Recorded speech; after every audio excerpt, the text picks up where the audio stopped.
Evening, I'm Michael Steele, in for Simone, who's off today. Coming up this hour, wrongfully detained. That's how the U.S. government describes the imprisonment of Brittany Griner, Paul Whelan, and other Americans. Now that Griner has pleaded guilty to drug possession, what can the U.S. do to get her home? We'll hear from Rev Al Sharpton, who's working to keep Griner's case in the spotlight. And Donald Trump's former White House counsel, Pat Cipollone, is cooperating with the January 6th committee. What his more than 8 hours with the panel signals for next week's hearings. Plus, President Biden signed an executive order protecting reproductive health care access, an important move, but not stopping an abortion rights sit-in at the White House today. What they want to happen next. You're watching Simone, and we have a lot to get to.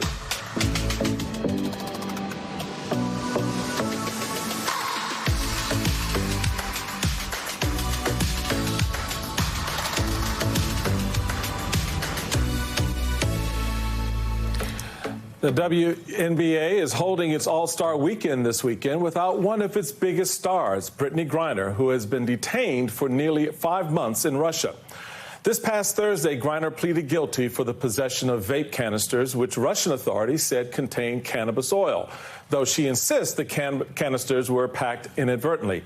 The athlete recently penned a handwritten letter to President Biden, writing in part, "I'm terrified I might be here forever."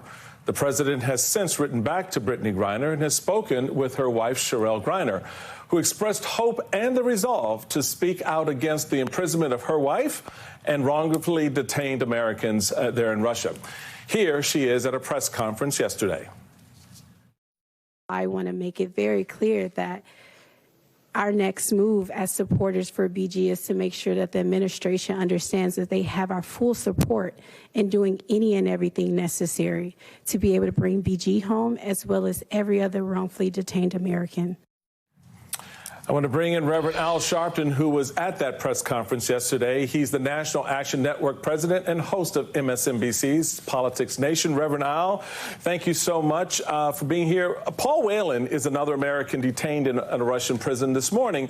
His brother described deplorable conditions that these prisoners are living in.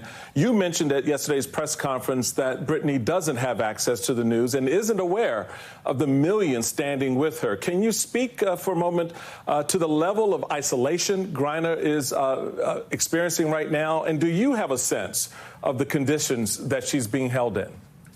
Well, in speaking with Sherelle, her wife, I know that she has not been able to even have a phone call in almost 5 months of being incarcerated with Sherelle. She has not been able to talk to her parents. And she has no idea what's being done to get her released other than through her attorneys. And she's in a jail where 98% of the people cannot speak English.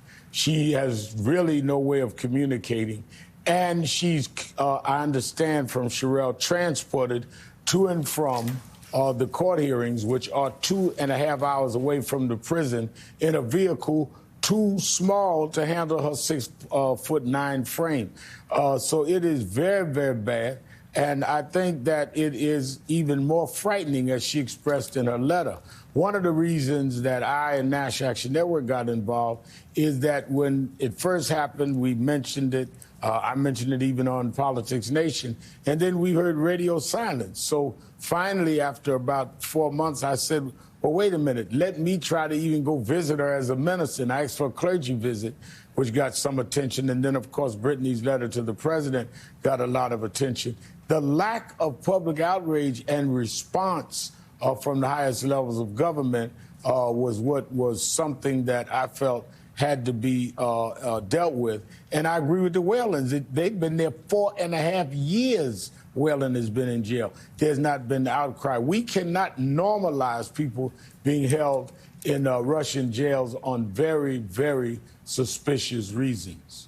Reverend, you mentioned that you've reached out to the Russian Orthodox Church to advocate for Griner. What has been their response? Will that also translate for Whelan and others? I think that the response has been courteous, but not really answering the appeal. I reached out to them to say, one, I would like you to help to get the release of all of those that are being held, which would be Whelan and Griner. as well as the least you could do is support, because they do have influence, I'm told, with Putin, that we could at least have a clergy visit. Everywhere in the civilized world, prisoners are given the right to talk to clergymen for their spiritual nourishment and to really exchange with them what they need to go through whatever they're going through. I talked to some of the heads of the Russian Orthodox Church here in the United States. As I said, they were courteous, they were non-committal. We'll get back with you, Reverend, we'll get back with you. I've heard nothing that I could say has been conclusive or even encouraging. So we intend to stand with Sherelle and others, and with President Biden, who has now made a commitment to do whatever is necessary. The fact that now Brittany has pled guilty should lead toward the end of the trial. She'll be making a statement, I understand, Thursday, when is the next date of court, of what was her non-intentions, where she was not intentionally breaking the law. And then we will see if that will lead to a verdict. And once that happens, it opens the door. We feel, we hope, we don't know, no one has said this to me, but we hope once that trial is over, it opens the door to begin negotiations with Russia, because you have two people in jail that are no longer under any kind of trial situation. Rev Al Sharpton, as always, thank you very much, sir.